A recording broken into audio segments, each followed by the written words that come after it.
Olá, olá, olá, muito boa noite. Vamos embora, vamos embora, vamos embora.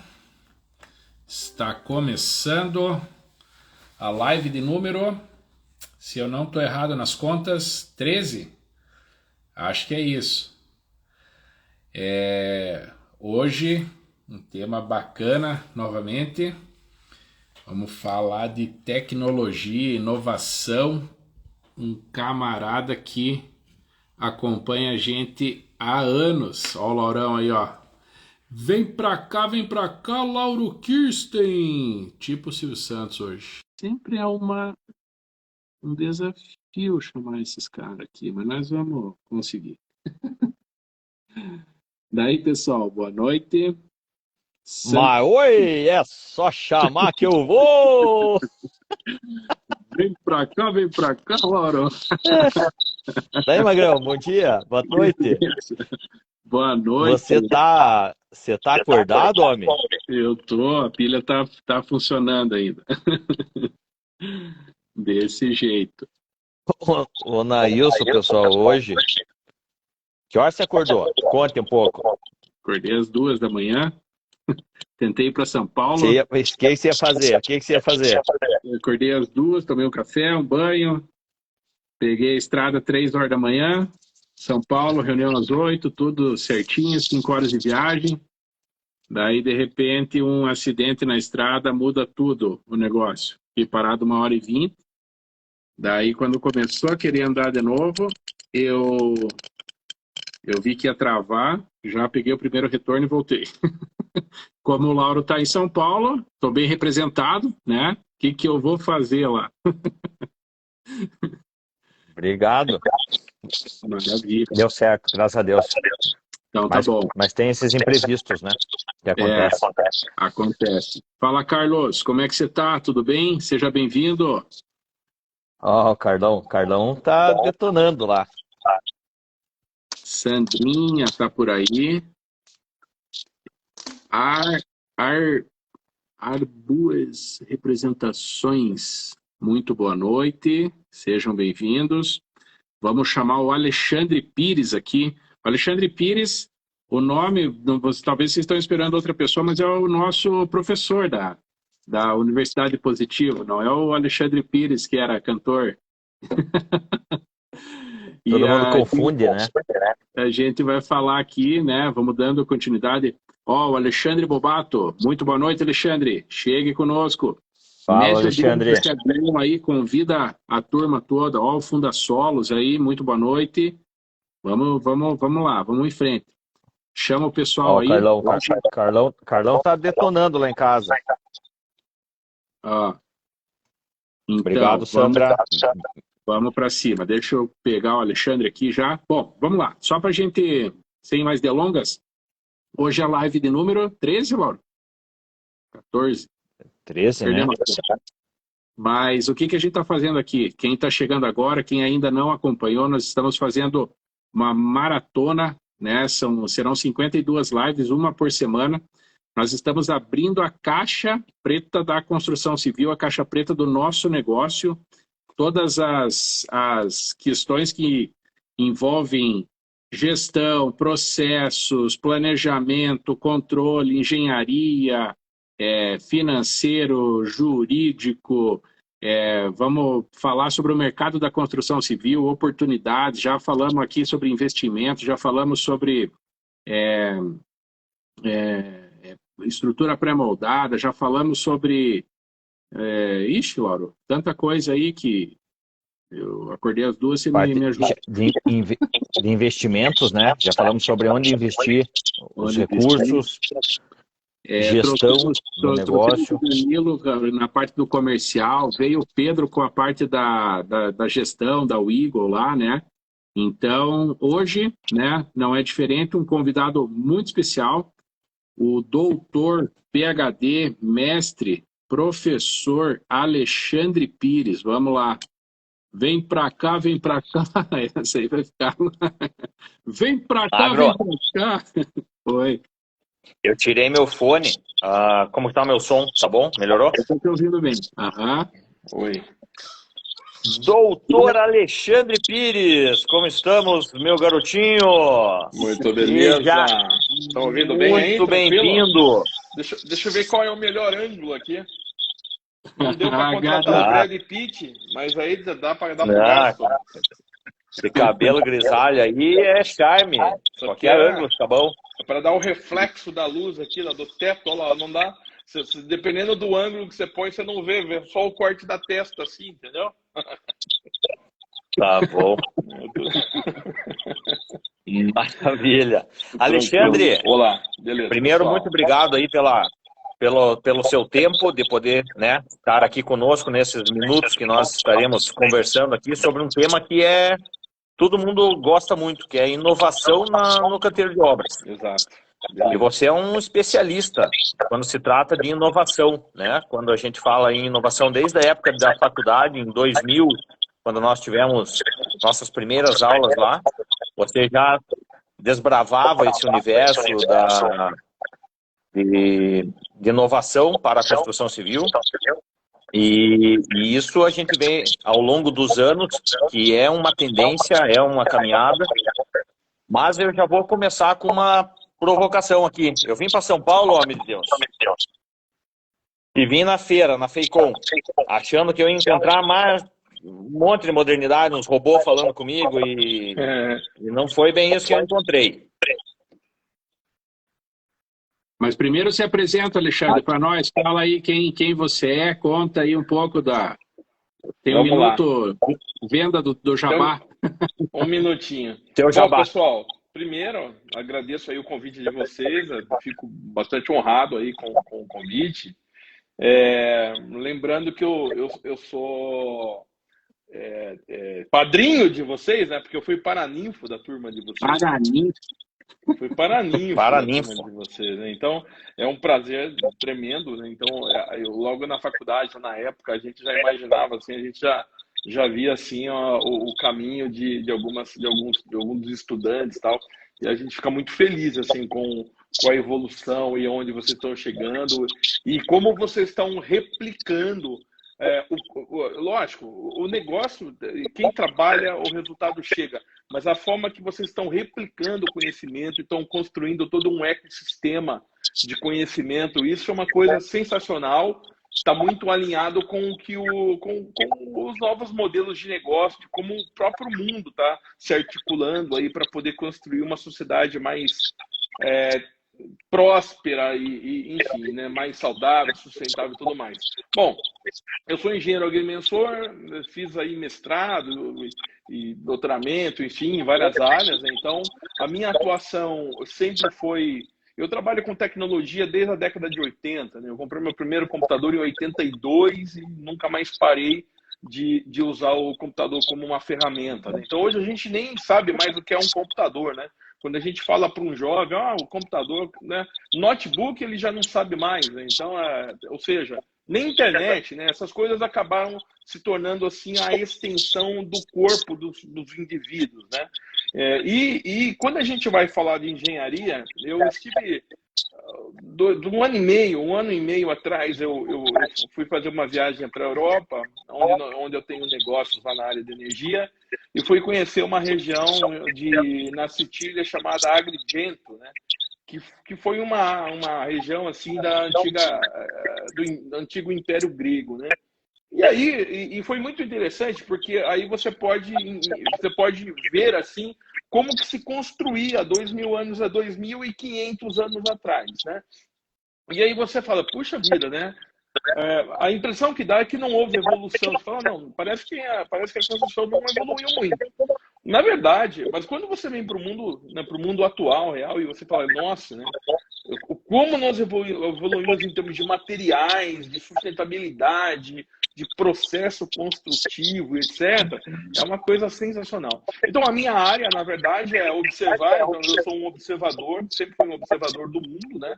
Em relação ao que a gente conseguiria trazer de toda essa periferia de tecnologia, do uso da informática e de softwares, etc., para dentro da engenharia, né? Então, de modo muito aplicado, muito direto, muito objetivo. Isso que eu imagino que a gente vai poder conversar um pouquinho, trazer um pouquinho para vocês aí o que eu tenho feito, né, o relacionamento que eu tenho aí com outras empresas e como que estão trabalhando com a tecnologia em vários contextos, ok? Show, Excelente. show. Extraordinário. E é exatamente isso, Alexandre. Você contando aí, eu lembro que a primeira disciplina nossa com você era algoritmos, né? Exato. Então, era já a tentativa de aplicar a tecnologia para fazer programações, para fazer questões que a engenharia daí melhorasse ainda aquilo que, igual você falou, já há uma evolução, mas ainda é pouco, ainda precisa automatizar, precisa fazer mais, né? Exato. Hoje o contexto, eu tenho a minha empresa no segmento de energia e tenho duas startups, uma focada em tecnologia, uma startup de tecnologia. E nós representamos uma empresa americana chamada Esri, né? Essa empresa desenvolve, vocês tiveram software, tiveram aula do ArcGIS, né, lá em geoprocessamento, acho que foi com o professor Cláudio na época. Enfim, mas o próprio geoprocessamento, ele acabou saindo do contexto de mapeamento e ele acabou indo para dentro de micro escalas, né? Então, principalmente com o BIM, né? Então, esse binário, assim, o BIM juntamente com geoprocessamento, né? Juntamente com outras tecnologias como drone, como imageamento sequencial, 360 graus de obras, tal. Tudo isso hoje entra dentro de um ecossistema. Tá bem na moda a gente chamar de ecossistema aquele ambiente que você conecta todo mundo, né? Então, o ecossistema de uma obra, ele vai conectar o projetista aos fornecedores, ao proprietário, ao dono do ativo, os investidores. Então, na verdade, a gente constrói um ecossistema com tecnologia para que haja governança. Então, o primeiro objetivo importante de trazer tecnologia para dentro da construção civil é dar clareza tanto nos dados que você levanta, como também para você poder mostrar aquilo que você está fazendo em tempo real, inclusive. Então, e isso, pessoal, é muito importante porque no mundo corporativo, que você depende muito de uma cadeia de negócios, você depende de que o investidor se sinta seguro com o teu negócio, né? Então, quanto mais clareza, quanto mais informação boa você traz para dentro do canteiro, então os dados bons, consolidados, tudo isso gera assim, parâmetros de segurança, bons indicadores para que o negócio continue vivo, para que o investidor continue apostando, né, naquele valor que você está agregando. Então, assim... Qualidade da informação, né? Qualidade da informação. Então, hoje, assim, qual é o grande objetivo da gente botar tecnologia dentro do canteiro? É qualificar e consolidar a informação. Né? Porque, em um detalhe, Laura e Nailson, quando você qualifica a informação, a gente consegue levar para um outro empreendimento essa curva de aprendizagem. Então, eu até falo sempre, assim, quando eu dou consultoria, eu sempre começo a minha consultoria dizendo assim, olha, o que de melhor eu tenho na minha consultoria é o aprendizado em cima dos meus erros. Porque, geralmente, quando você não erra, quando você... Parece que a coisa se torna muito fácil, né? E na engenharia, nós sabemos que nada é tão fácil quanto parece, né? Então, veja aí, né? Parece que é fácil ir para São Paulo participar de uma reunião, né? E um problema de engenharia, de transportes, acaba fazendo com que você tenha que retornar. Então, imagina, né? O mundo real, ele é cheio de desafios, e quanto mais a gente aprende com os desafios, né, mais a gente vai construindo uma boa curva de aprendizagem, e com isso a gente vai avançando no mercado e profissionalmente e tudo mais. Então, assim, a tecnologia, ela tem essa função, melhorar a semântica, a interpretação do que acontece dentro de um ecossistema, né? Seja lá colocando um drone para fazer, enfim, você está subindo um edifício. Você bota o drone lá para coletar informações semanais e você vai, por exemplo, gerando informação do andamento da obra. Ao mesmo tempo, você consegue observar, por exemplo, o próprio layout do canteiro, né? Você consegue perceber, opa, eu poderia melhorar o layout da minha obra, ó, o que está armazenado onde, o que está jogado num canto ali, enfim, né? E tudo isso é um conhecimento muito importante, é uma forma bem importante de observar, né? E de medir, na verdade, o andamento de alguma coisa, ok? Show. Excelente. Você falando sobre as construções na Grécia e o que nós fazemos hoje, eu concordo com isso que você trouxe, essa qualidade da informação, essa tecnologia, isso aí mudou muito. Isso é inevitável.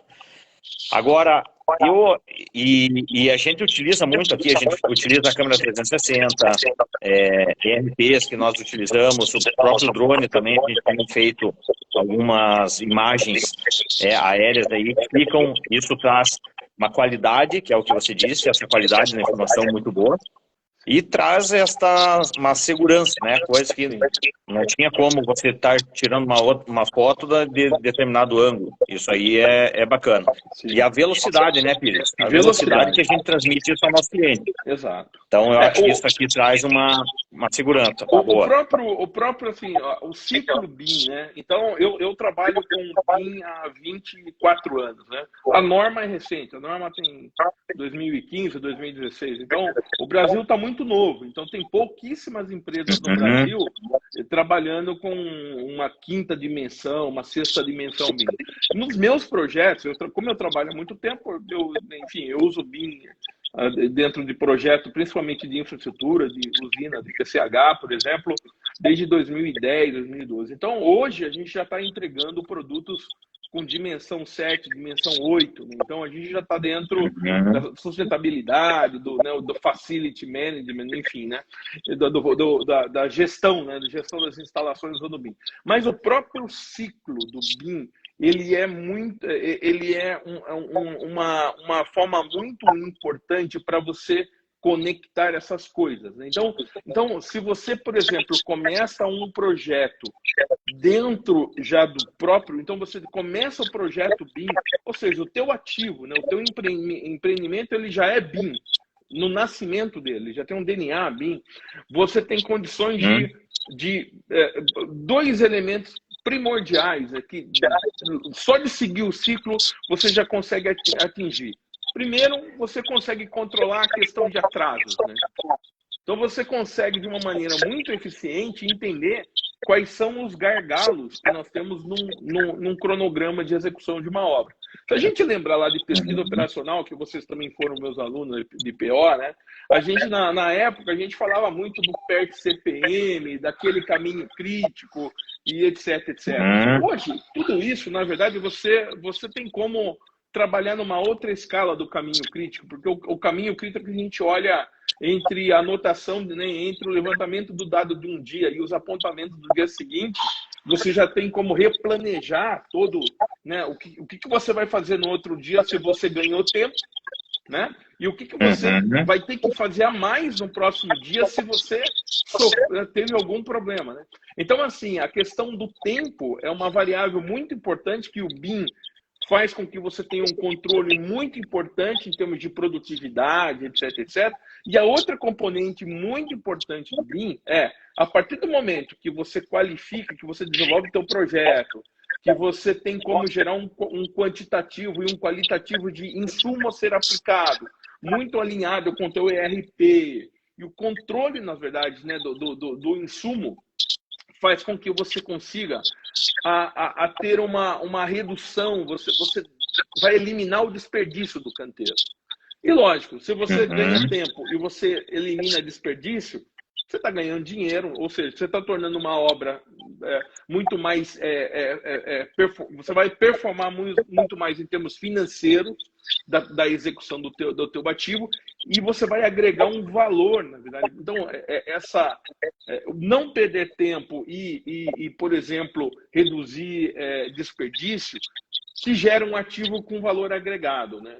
E lógico, né? Quando você leva isso para o próximo metro quadrado a ser projetado e construído, lógico que isso vai ter uma importância muito importante, muito forte aí para o investidor e tudo mais, né?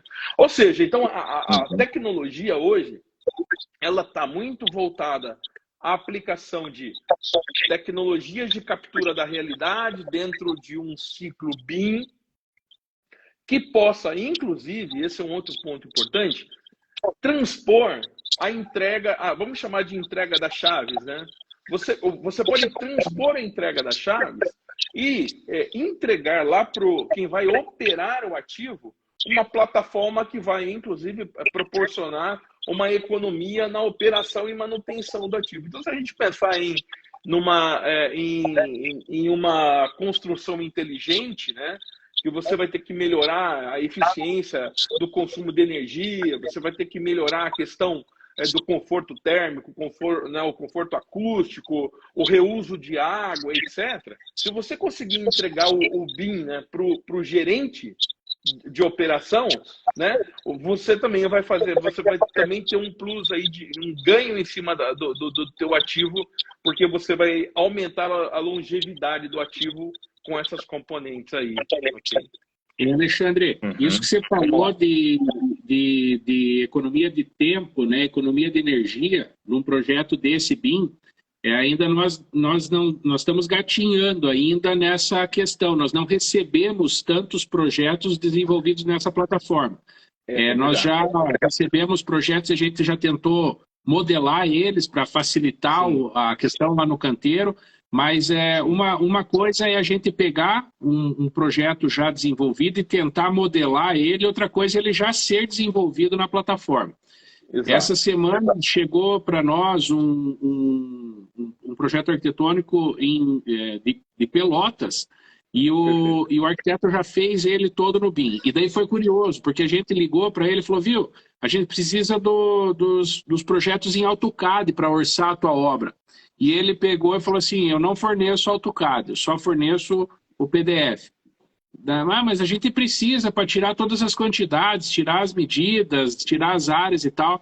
Daí ele falou assim, você encontra tudo isso no meu projeto. Daí ele mostrou lá o campo onde absolutamente todas as informações que nós precisávamos para orçar a obra estavam lá. E aí, isso que você falou, da clareza, da governança, né, da qualidade dos dados, e depois não tem aquela situação, um orçou uma coisa, outro orçou outra, ou qual é a quantidade certa desse empreendimento, né? Tanto é que o governo já tornou uma lei para que os empreendimentos públicos sigam essa plataforma para acabar com aquela história de aditivo, coisa que não foi vista, coisa que estava sendo contemplada e não foi orçada. Então, a economia ela já é no começo, ela já é na orçamentação, ela é no planejamento, numa confiança da informação, né? Exato. Você sabe que assim, eu dou consultoria de implantação de BIM há bastante tempo, tenho aí um bom acervo, enfim, e eu tenho atuado mais em infraestrutura. Então, as empresas que eu atendo são empresas de grande porte, né? Projetam lá usinas, parques eólicos, enfim, né? E o que acontece? E uma coisa que eu falo sempre, para todas não importa o tamanho da empresa, essa dor que você acabou de falar é uma dor do mercado. Existem poucas empresas no Brasil hoje que desenvolvem 100% de projetos BIM. Por quê? Você tem que ter um engajamento do fornecedor. Então, os teus fornecedores também vão ter que trabalhar. Então, o que a gente chama isso de maturidade? Então, quando a gente entra nesse contexto do ciclo BIM, nós temos que entender que, da mesma maneira que nós, seres humanos, né, a maturidade a gente vai ganhando com a idade, com a experiência, com o aprendizado, com o estudo, o BIM acontece da mesma maneira. Então, é muito difícil, não existe como uma empresa querer ir para o nível 3 do BIM de hoje para amanhã. Então, não tem como. Seja ela o tamanho e o dinheiro que tiver.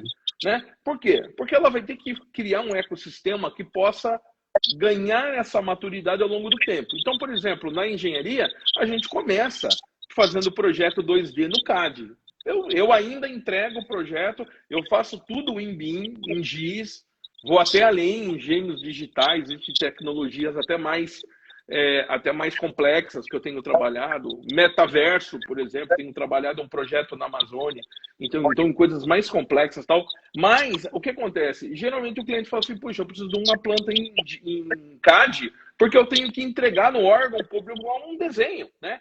Então, o que acontece assim, a gente tem que entender que essa é uma dor do mercado, porque é muito difícil você parar uma construtora, ela parar por um tempo, deixar de fazer tudo para migrar para uma tecnologia. Você tem que ir implantando aos poucos, né? E você tem que ir ganhando essa maturidade. Então, você começa com um projeto 2D, depois você vai agregar o 3D em CAD, na verdade, é geometria descritiva, né? É a gente trabalhar com as elevações. É um desenho que continua sendo 2D.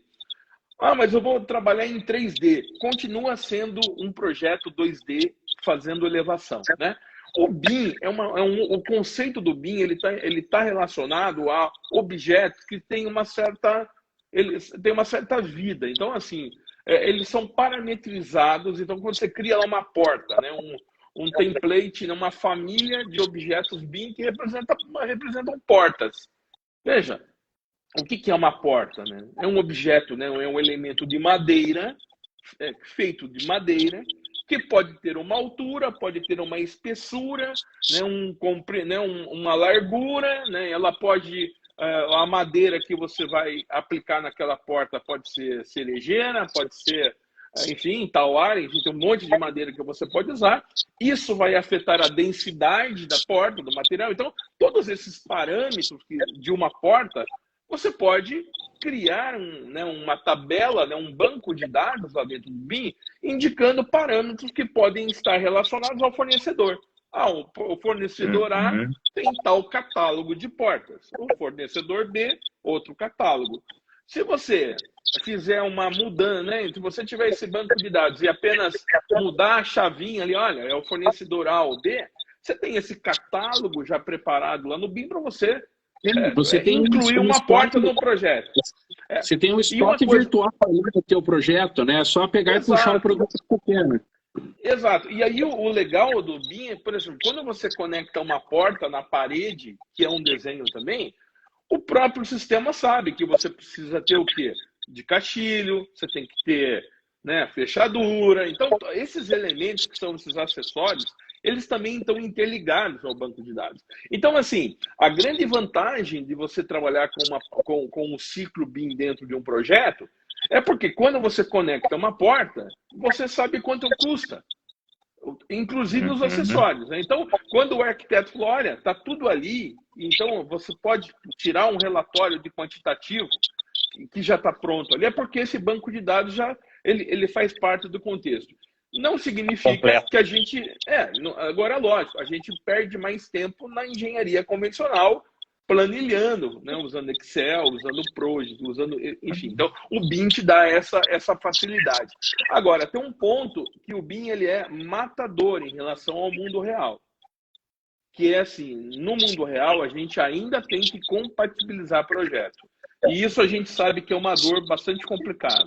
Compatibilizar o arquitetônico com o estrutural, com a fundação, com a elétrica, com a hidráulica, etc., né? com cobertura e tudo mais. Isso ainda é um problema, se perde muito tempo. E no BIM a gente cria um ecossistema que está todo mundo ali dentro. Então, quando o estrutural muda, por exemplo, um pilar, todos os outros profissionais, né, projetistas, cada um na sua área, recebe aquela informação e recebe a informação do conflito. Olha, o estrutural mudou algum parâmetro e isso está conflitando com um elemento de elétrica, né?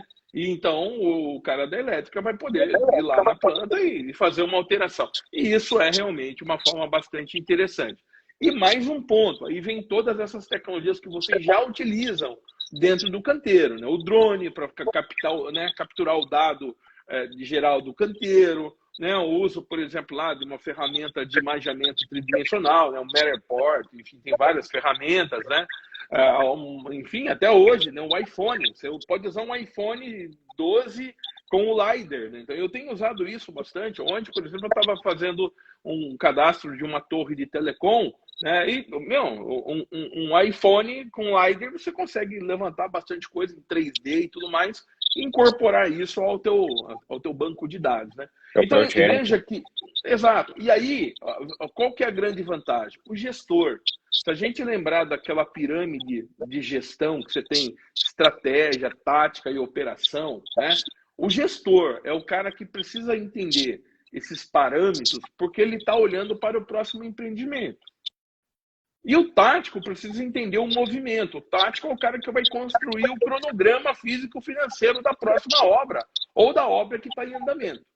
Quando você traz tudo isso para dentro do ecossistema, você traz o dado do drone, roda o teu BIM ali e tudo mais, você consegue uma eficiência em tempo real. Então você consegue resolver um problema. Vamos imaginar, aqui em Curitiba a gente nunca sabe quando vai chover, né? Então eu não trabalho diretamente com obra, né? Mas eu fico imaginando, quem vai ter que fazer, né, concretar uma laje em Curitiba, tem que ficar olhando, né, os próximos será que vai cair um toró como caiu ontem aqui, né? Então imagina que isso é uma informação, você tem que ficar controlando esses parâmetros. Opa, se acontecer tal evento, como que eu continuo na obra sem ter que, né, concretar a laje, né? O que eu vou fazer na obra? Não dá para dispensar todo mundo, né? Não tem como fazer isso, né? Não, ou você vai desenvolver o teu projeto lá com pré-moldado, né? Pô, dá para trabalhar com pré-moldado na chuva? Você tem que parar, na verdade, você tem que fazer outra coisa, né? Então, todas essas questões são interessantes, você tem uma visibilidade muito mais precisa, muito mais acurada, e você ganha, na verdade, em tempo, em desperdício, em não desperdício, e sustentabilidade, porque essa é uma outra componente legal também, a gente comentar um pouquinho sobre a questão dessa nova engenharia. Vamos chamar de engenharia 5.0, né? É a rastreabilidade. Eu tenho lidado, sim, com algumas empresas de fora. A gente tem um projeto que envolve duas grandes universidades do mundo, aí, que é Cambridge e com o Imperial College, né? No segmento de ESG, de sustentabilidade. E uma coisa que está sendo muito observada no campo da construção civil é a rastreabilidade. É você poder, assim, ó, aquele insumo que eu estou usando na obra, de onde ele vem? Aquele resíduo que eu vou descartar da obra, para onde ele vai? Como realmente eu consigo garantir uma cadeia de sustentabilidade dentro do canteiro sem eu entender, né, de onde veio e de onde vai? O próprio impacto daquilo que você está tirando do canteiro, né, e que você vai depositar em alguma coisa, ou que você vai colocar num processo de reuso, né, você vai transformar em outra matéria-prima, enfim, né? Então, a gente observar, o BIM ele te ajuda a observar, na verdade, esses elementos transitando numa barra de tempo e dentro do canteiro, dentro do espaço do canteiro e temporalmente dentro do canteiro. E mais, né? Antes do canteiro e depois do canteiro. Então, esses são pontos muito interessantes que agregam muito valor ao empreendimento. Ok? Alexandre, agora a minha inquietação está justamente nisso, porque tudo que a gente falou de inovação envolve essa fase de pré-obra, essa parte inicial da obra, tanto do BIM quanto depois dos controles que nós criamos e tudo. E quando a gente começou a conversar ali, e eu falei que, a gente está aqui em São Paulo para que a gente venha na feira, da FEICOM. O meu anseio, o meu olhar foi para algum método construtivo diferente. Sim. Porque eu encontrei vários parceiros lá, encontrei o Thales da Constructim. Existem inovações voltadas a essa dinâmica aí que você comentou agora, e sem sombra de dúvida, se a gente for colocar isso numa linha de tempo, cara, o avanço tecnológico é gigantesco. Sim. Em contrapartida, quando nós temos todas essas informações tecnológicas, o canteiro de obra, você põe o pé para dentro da obra, eu acho que não muda muito lá de quando você visitou a tua Europa. Exato. Lá. A mesma coisa. Pode falar, Nailson. Uma coisa que eu acho que, não sei se o Felipe está aqui ainda, o Felipe está lá em Londres, ele constrói lá também, e a gente já conversou sobre isso, é uma doideira, porque eles estão um pouco mais eles têm um pouco mais de maquinário, tem um pouco mais de automação, mas ainda é um processo bastante artesanal, né? Veja, a automatização da construção dentro do ciclo BIM é a dimensão 10, né? E a industrialização da construção, né? Então, ela está lá dentro do... Hoje seria o nível mais elevado, mais avançado do BIM seria o 10, né? E aí o que acontece? Realmente, nós temos uma grande evolução de material, né? Então, dos materiais aplicados e etc., mas nós não temos realmente uma grande inovação ainda em termos do que se fazer dentro do canteiro. O que a gente consegue entender? Que assim, eu tenho um exemplo muito interessante aqui perto da minha casa, tem um prédio em construção, num terreno bastante complicado, eu vejo que é um lote muito complicado, porque ele é de esquina, na frente de uma canaleta do biarticulado, que tem um desnível de 10, né, 8, 9 metros, né? E aí uma ponte, então de frente com esse lote, de um lado você tem uma rampona, um taludão, uma ponte, uma rua estreita, com muita vegetação, os fios, né, passando todos os lados ali, e uma obra sendo construída no meio de vegetação. Então, isso é uma coisa muito interessante, porque eu acabei acompanhando o nascimento ali o começo da fundação, as primeiras lajes, né? Então, o que tem ali dentro do canteiro? Tem um tremendo de um guindaste, e toda a operação que acontece, o guindaste é o grande mestre, né, dessa obra aí, né? Por quê? Por falta de espaço, os caminhões chegam e tudo tem que ser, enfim. Então, você, na verdade, o operador do guindaste é o cara que fica movimentando e dando apoio para os construtores evoluírem. Então, assim, eu acho que no Brasil a gente vai até esse ponto. Se você falar, mas então vamos imaginar em construção da parte do preenchimento da obra, preenchimento de parede. Continua igual, muda na verdade o tijolo, mas o processo é o mesmo. A gente pode evoluir com alguns tipos de formas, enfim, com algum processo de uso de forma dentro do canteiro, que eu tenho as minhas dúvidas em relação ao custo disso, né? Pode-se ganhar tempo, mas eu fico imaginando que é um problema bastante. Primeiro, você tem que treinar a equipe para poder garantir produtividade, né?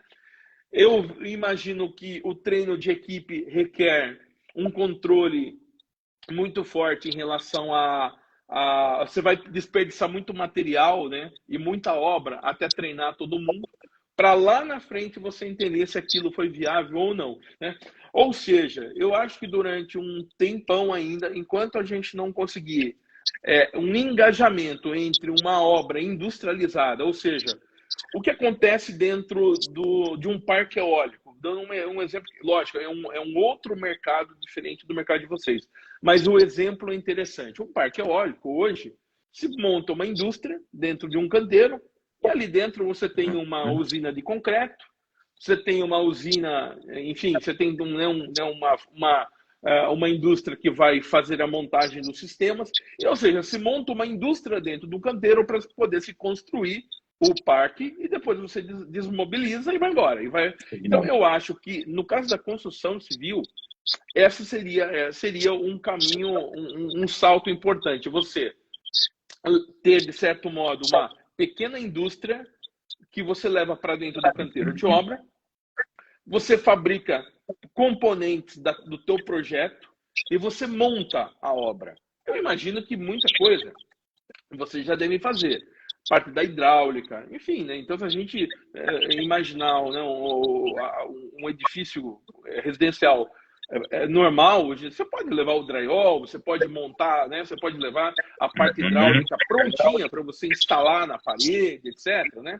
Mas, quando a gente fala de obra industrial, e que cada obra, de repente, tem lá a sua peculiaridade, né? Cada obra tem, né, um objetivo, uma indústria, outra, enfim, né?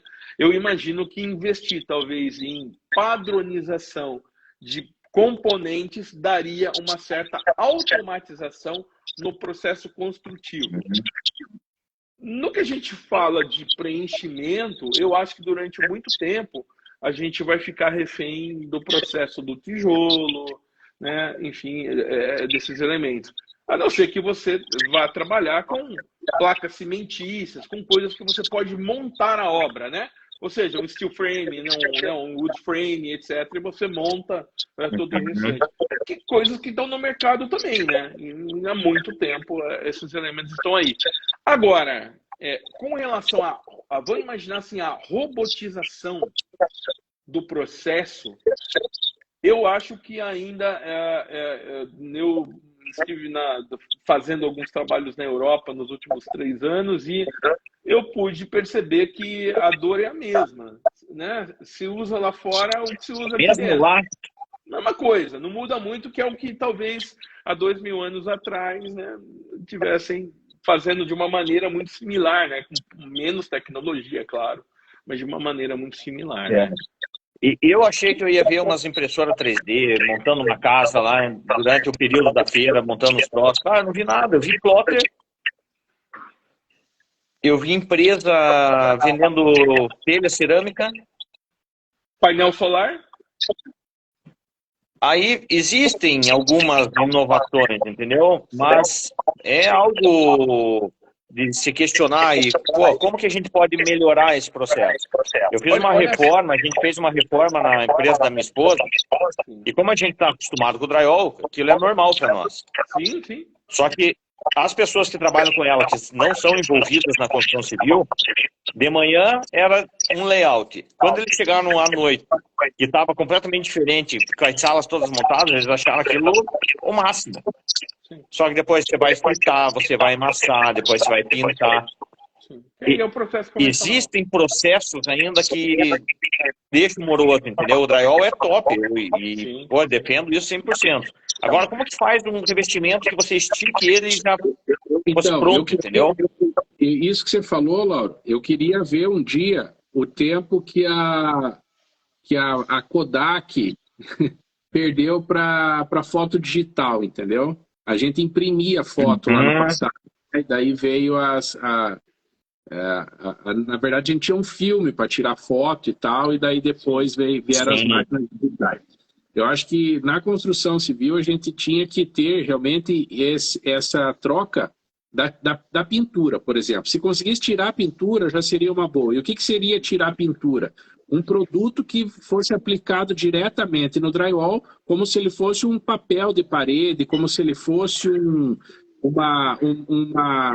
painel, às vezes até de marcenaria, alguma coisa assim, e que já levasse o negócio acabado, né? Você sabe que eu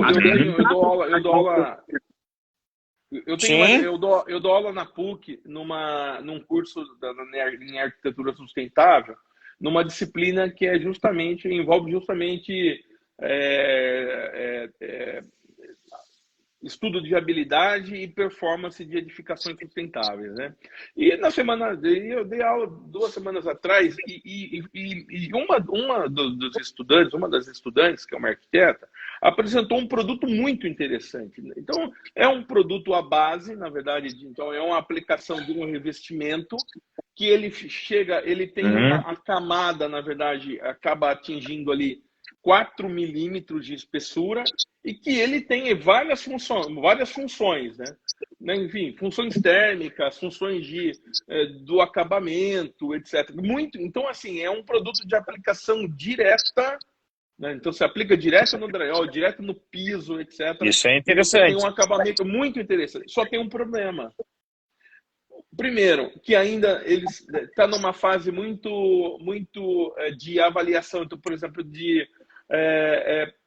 qual é o traço que nós temos. Então, dependendo do tipo de superfície a ser aplicada, qual é o traço, né? E é muito caro. Então, essa tentativa e erro de aplicação do material, então, torna ainda o processo muito caro. É caro para a gente testar. Então, os produtos que eu vejo no mercado, que tem assim que poderiam servir para uma camada de revestimento direto, uma aplicação direta, né? Que você eliminasse o uso do porcelanato, por exemplo, né? Porque a promessa desse produto, inclusive a marca, ela trata exatamente dessa eles chamam de monolito, né? olha, isso aqui é um produto que transforma uma obra no monolito. Então, porque ele não tem, eu não preciso ter nenhum tipo de aplicação de fita para separar a placa, se for lá uma placa cimentícia, se for enfim, alguma coisa com, né, um granilite, enfim, né, com um agregado miúdo, alguma coisa, você tem que colocar né, fita para poder ter dilatação e tudo mais. É um produto que você pode simplesmente aplicar sobre e você tem um monolito. Ele substituiria, teoricamente, a aplicação de um porcelanato, né? Enfim, com acabamento muito legal. Só que o custo ainda, ele Não se paga. Não se paga. Então, dependendo, você vai fazer uma aplicação corporativa que você precisa garantir durabilidade. Imagina, você vai aplicar lá no supermercado e que vai ter fluxo de carrinho, vai ter fluxo de gente, vai ter, né, o pessoal puxando, enfim, produto para um lado para o outro, né? Fica bastante difícil você aplicar um produto muito caro que você ainda não tem a comprovação aí de durabilidade e tudo mais. Então, por isso que eu acho que nós estamos num processo ainda, em termos industriais, de teste de produto, né? Então, houve uma evolução muito forte em termos de plataforma de controle, de cálculo, de CAD, de BIM, etc, etc. Em termos de maquinário para poder apoiar grandes obras, em termos de guindastes, e, enfim, e até alguns robôs, né?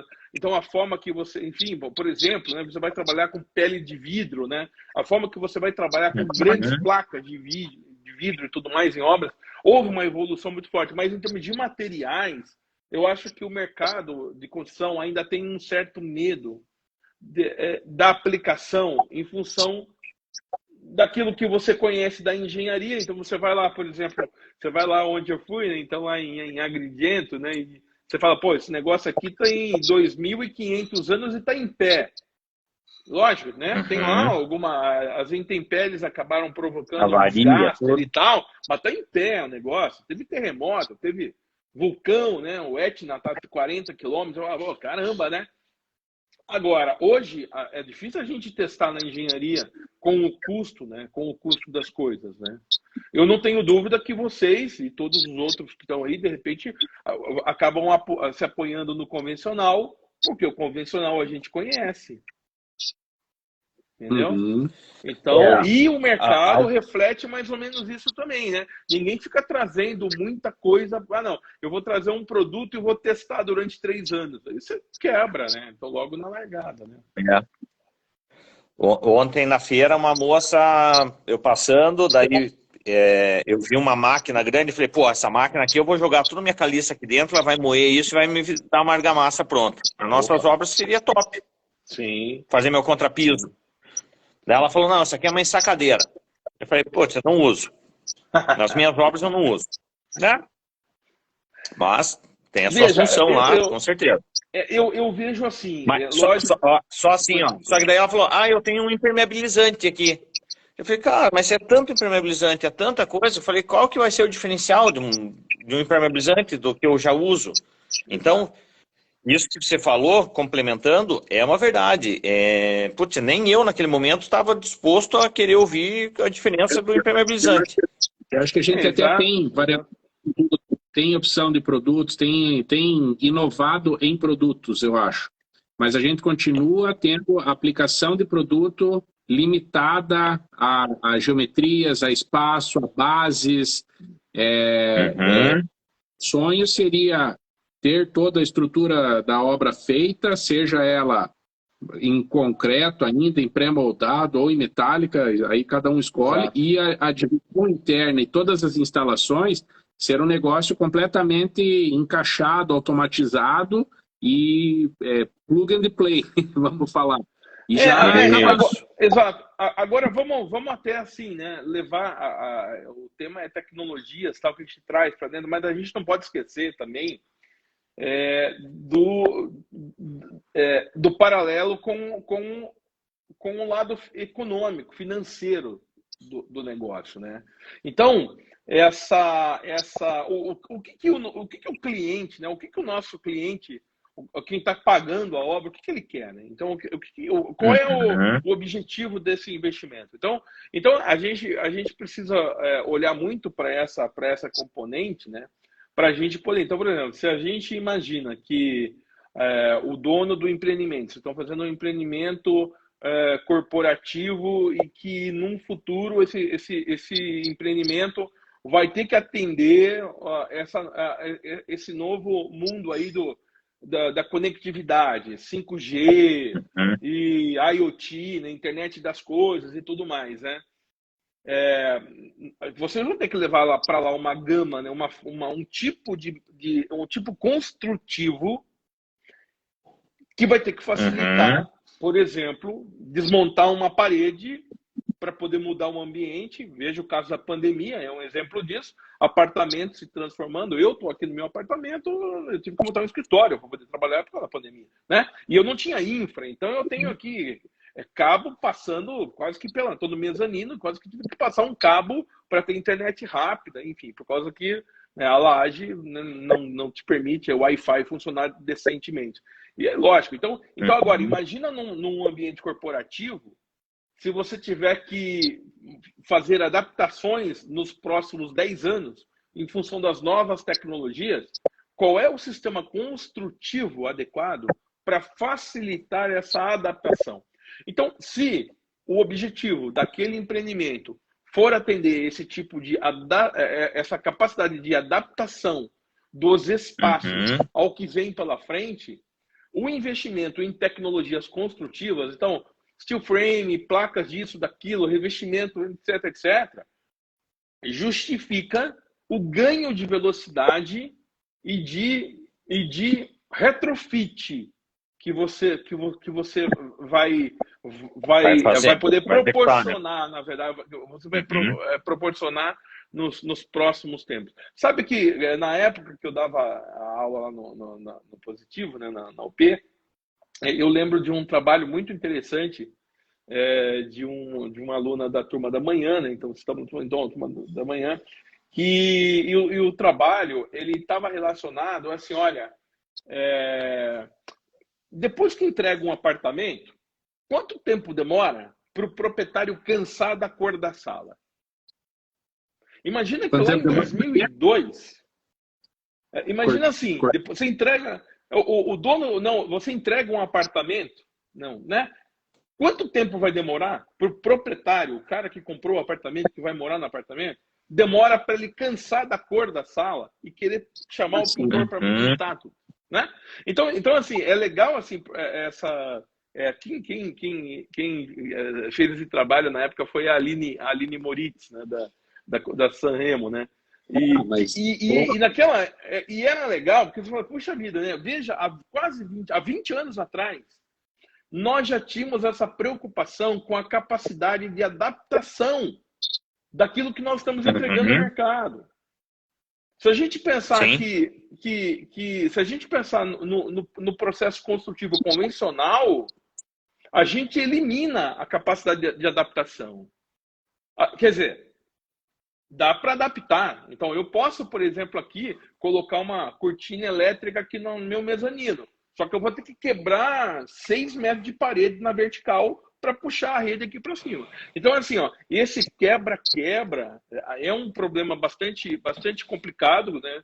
Enfim, eu vejo assim que o processo construtivo convencional ele faz com que você tenha muito quebra-quebra e isso te gera custo, enfim, você acaba não adaptando para não ter que entrar numa obra dentro, né? Enfim. Então, agora, se a gente traz tecnologia que garanta, não, eu consigo adaptar o meu espaço a novas tecnologias, a inteligência, a conectividade, a novos dispositivos, etc, né?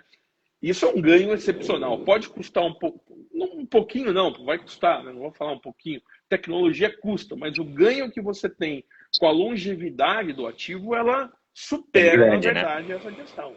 Exato. Agora, Laura, eu vejo assim, eu já faz algum tempo que eu cansei de ir em feiras, né? Porque eu senti a mesma coisa na minha área de energia, eu frequento as feiras tal, nos últimos 2 anos de pandemia, até teve o evento e tal, mas porque nos últimos 5 anos para trás, você ia para, na verdade, para ver a mesma coisa, né? Então você fala, mas o que é novo aqui? Ah, mudou a potência de uma máquina? Ok, mas você entendeu? Então esse é um ponto, né? Então a gente vê muita coisa. Você vai ver painel fotovoltaico, você vai ver coisas que você traz como um acessório. Mas isso aí. Construtivos, isso é complicado. O tempo voa. 5:08. Meu Deus. É rápido, né? E esse assunto, ele é gostoso, só que ele roda, a gente pode viajar. Olha, eu acho assim, uma sugestão, né? Eu tenho acompanhado vocês, né? Essa live pelo Insta é bacana, né? Mas vocês poderiam estender, de repente, né? Fazer um sumário dessas coisas e criar, por exemplo, um webinar que a gente possa, num dado momento, trazer um pouco de poder colocar algumas fotos, né? Poder mostrar algumas coisas desses exemplos, né? Então, eu acho que todo mundo que já participou da live deve ter um monte de experiência, um monte de coisa legal, porque eu acho que, além da gente falar, eu imagino que as pessoas estão, né, o senso crítico está todo mundo falando, puxa, é verdade, é isso, aquilo, tá tentando fazer um paralelo com o dia a dia ali, mas é legal a gente mostrar a dor, né? Então, eu acho que o grande lance desse ecossistema, dessa inovação do mercado, é a gente poder falar, olha o problema que eu estou tendo aqui. Né? E aí, e quando alguém fala, tem uma solução... Isso aí é legal. Isso é muito legal. Isso é porque é dessa maneira, sem pensar em termos de concorrência, né? Lógico, o mercado ele concorre e tudo mais, mas as soluções, em termos de engenharia, eu estou falando em termos de engenharia, a gente trazer para o ecossistema que está preocupado com a inovação. Vocês estão falando de inovação, seja tecnológica, seja construtiva, etc. A gente trazer esses cases, essas experiências, faz com que a gente possa, lá no ano que vem, por exemplo, ter um outro contexto. Falar assim, puxa, lembra aquele nosso bate-papo? Olha só o que trouxeram aqui.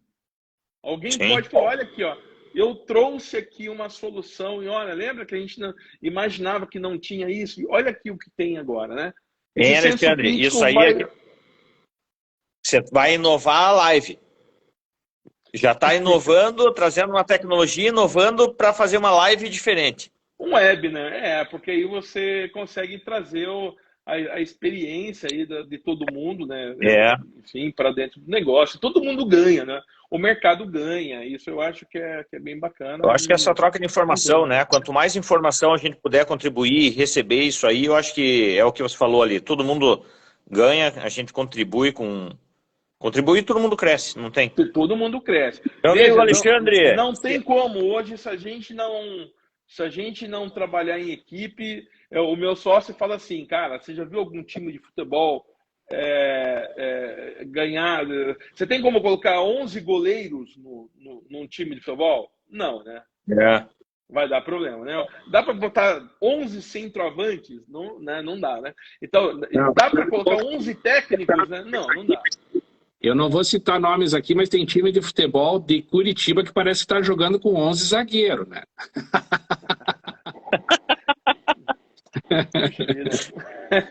Bom, eu não vou falar qual é o meu time, porque pode dar problema aí, mas às vezes eu também acho que o meu time joga com tipo 11 técnicos, tá? Mas deixa. Muito bom. Mas é isso aí. Maravilha. Eu só queria concluir uma coisa aqui.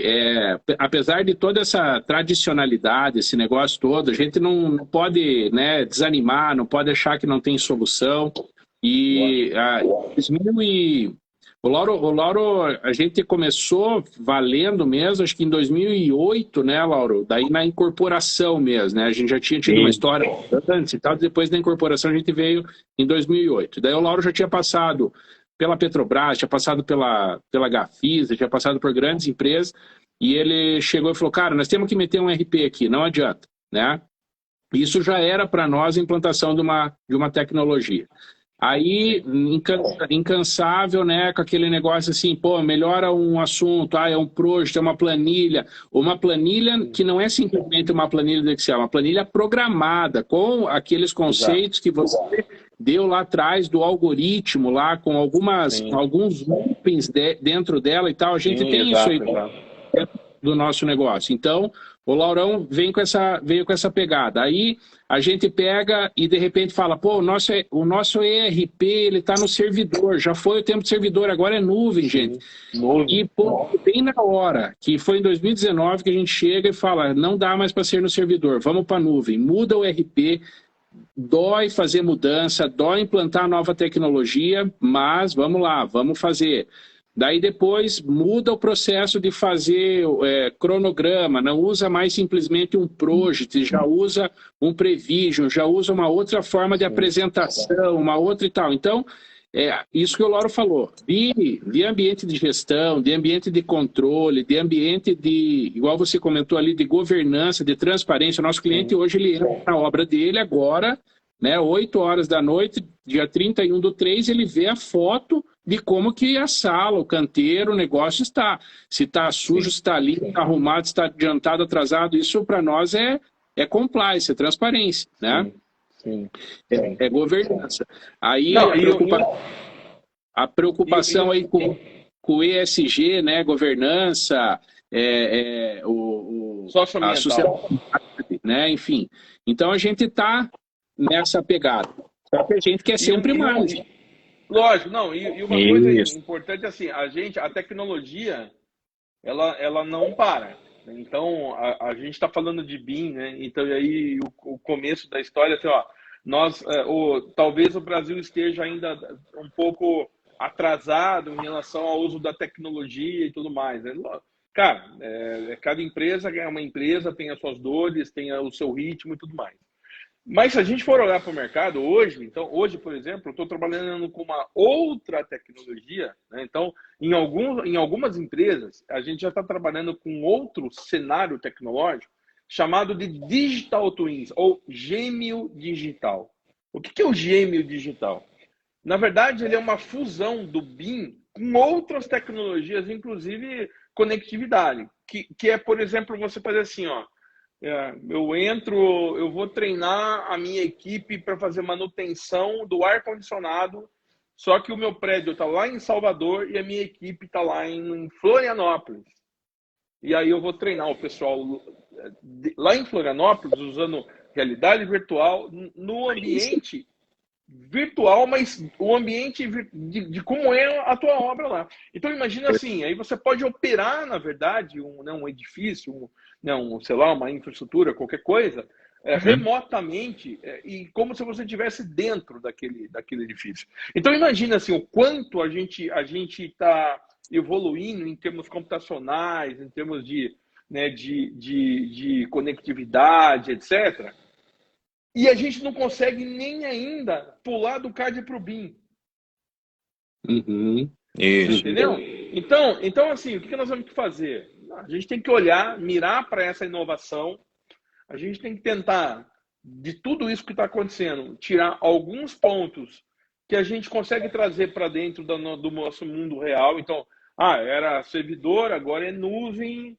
Beleza, amanhã você vai estar dentro do BIM, depois de amanhã você vai estar dentro do Digital Twins e alguém vai estar lá no metaverso. Né? Então, essa é a escalada que a gente está vendo aí no cenário de inovação tecnológica que está acontecendo.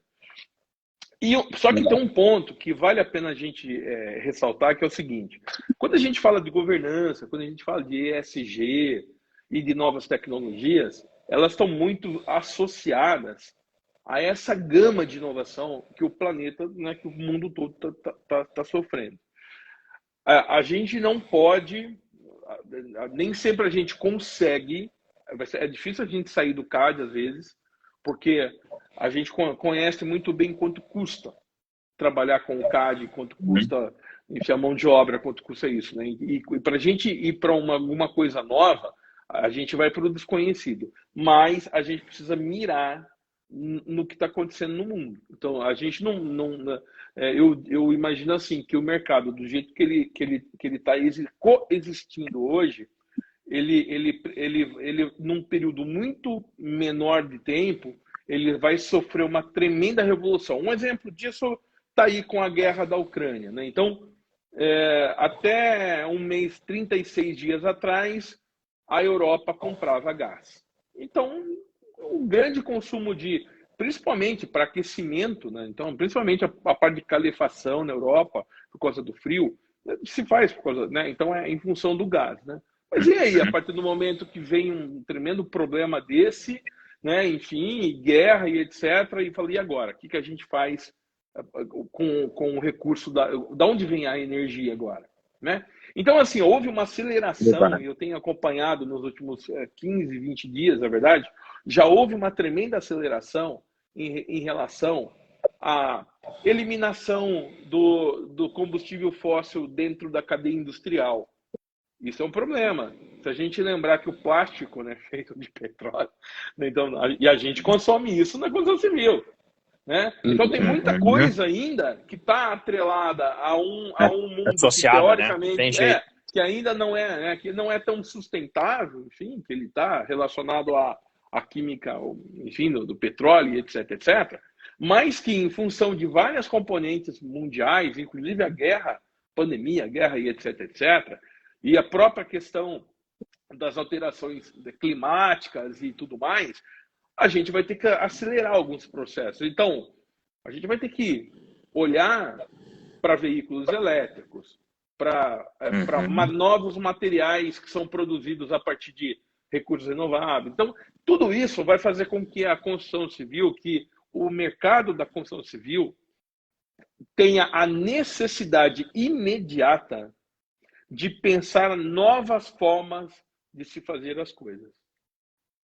Então, a gente vai ter que ganhar, porque o petróleo está caro, o combustível, então a gente não vai poder, enfim, a gente tem que trazer a questão econômica, a questão da sustentabilidade, do meio ambiente, para dentro da construção é quase que a fórceps, a gente é forçado eu tenho que evoluir com isso aqui, porque senão daqui 5 anos eu não vou conseguir pagar as contas. Então, esse é um ponto mais ou menos assim, crítico, mas ele é crítico, mas ele tem a parte interessante que vai fazer com que a gente queira aí desenvolver soluções, né? Ô, Alexandre, ia falar para você deixar uma dica, nem precisa mais, então, você já deixou. Já foi. Já foi sustentável aí, ó, gente, essa live ela tem, né, um tempo de duração, é uma pena, porque a gente, quando o assunto é bom, quando a gente estica assim e tal, e ela não falta item para a gente conversar. Não sei se quem está aqui ainda acompanhando tem alguma dúvida, tem alguma pergunta para fazer, né? O Alexandre é esse consultor nosso, né, sobre essas questões todas. Aí a gente sempre está trocando uma ideia, batendo uma bola aí sobre o que está acontecendo realmente, né? Esses projetos todos que ele comentou aí, a gente pôde, né, conhecer alguns em meio digital, outros visualizou, mesmo materializou e tal. Então, a gente quer poder realmente mudar essa realidade do setor. A gente quer poder, né, se já estamos numa linha de digitalização, talvez eu poderia dizer. Nós estamos ali ainda envolvidos aquelas questões das construtecs, isso nós temos dentro do negócio. Nós precisamos realmente colocar a tecnologia em prol, automatizar ela, né? Exato.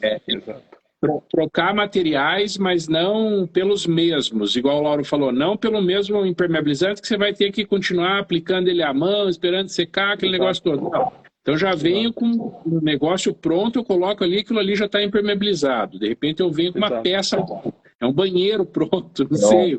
Lá no... Exato. Algo assim.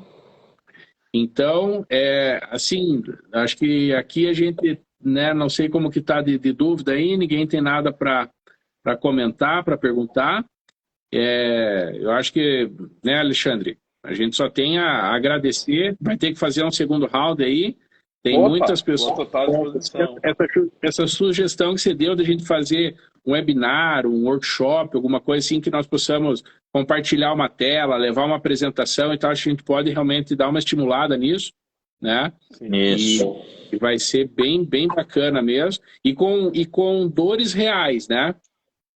Nós temos a nossa dor aí, a gente esses dias estava participando de um grupo aí de mentoria, né, e de mastermind, assim, vamos dizer, que estava todo mundo tentando resolver, né, esse mesmo problema. Nós queríamos realmente tirar 100% do reboco, do emmassamento na obra, né, e já tem algumas propostas de material para isso, mas ainda elas não emplacaram, ainda não deu muito certo, ainda a gente tem o problema daquela situação da base, né, onde que a gente aplica o material que substituiria o reboco, que tornaria a obra mais rápida, mais dinâmica.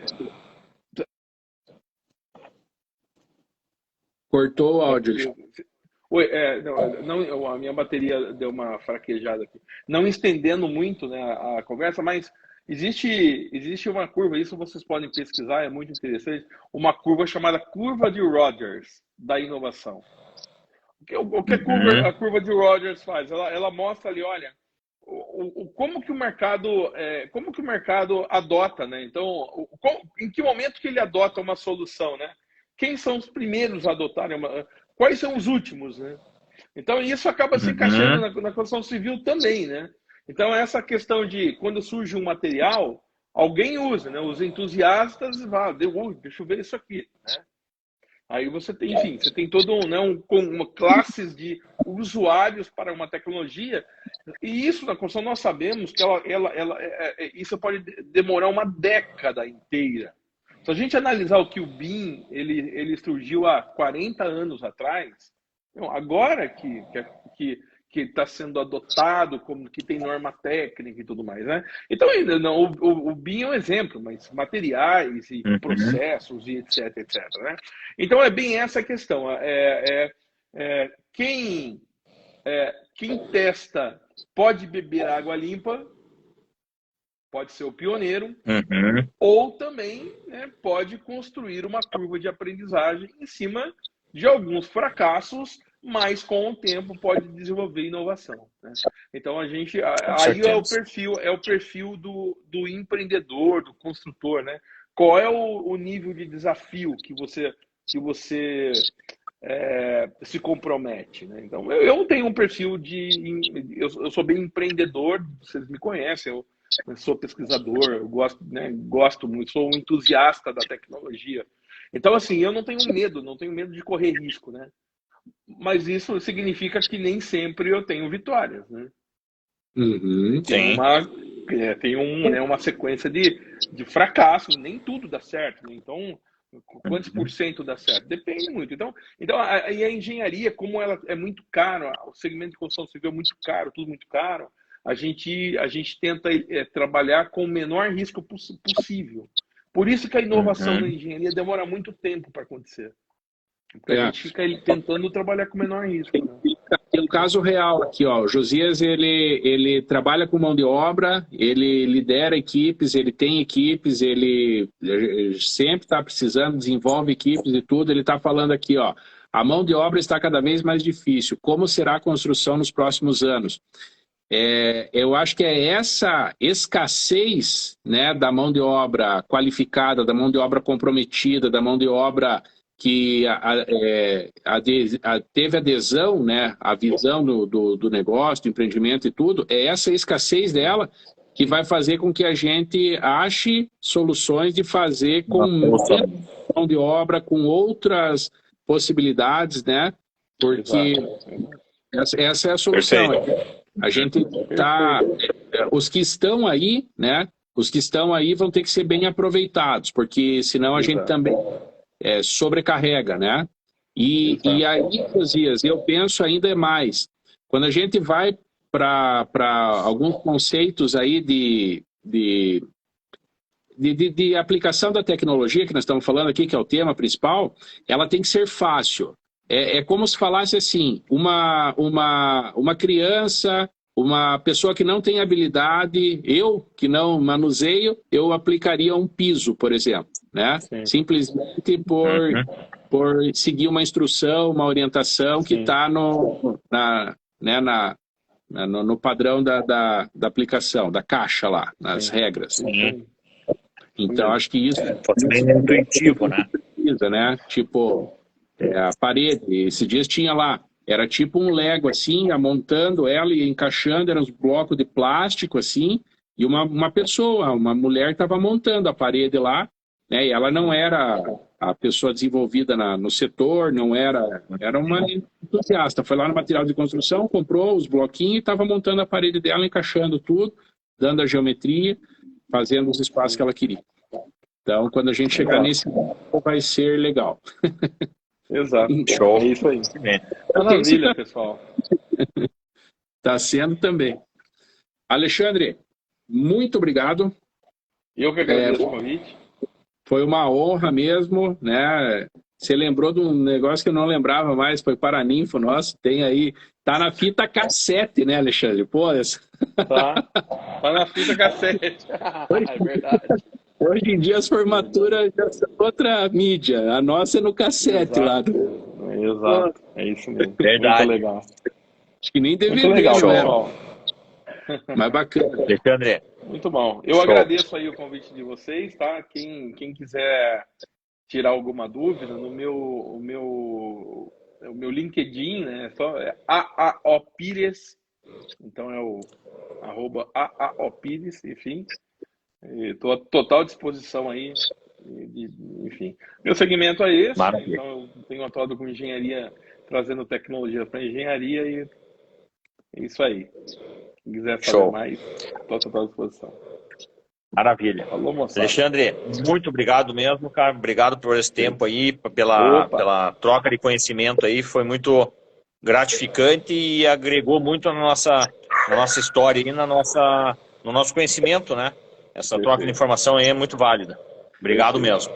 Pessoal, muito obrigado. Obrigado pela tua audiência, pela tua companhia. Às quintas-feiras nós estamos aqui. Semana que vem a gente vai estar de novo, eu brinco, concorrendo com a Voz do Brasil. E a gente tem algo novo a trazer, tem temas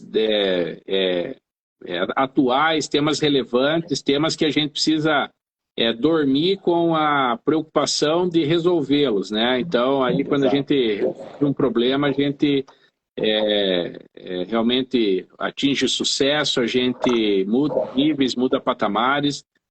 Hoje nós já resolvemos bastante problemas na construção, mas ainda tem muito mais a se resolver. Obrigado, Josias, obrigado, Vinícius, obrigado, Marco, Marli, pessoal todo que está por aí. E até quinta-feira. Esperamos todos aí novamente, tá bom? Legal. Forte abraço, pessoal. Valeu, firma. Forte abraço. Obrigado aí. Valeu, Magrão. Fica com Deus. Obrigado. Tchau, tchau. Bom descanso. Um abraço.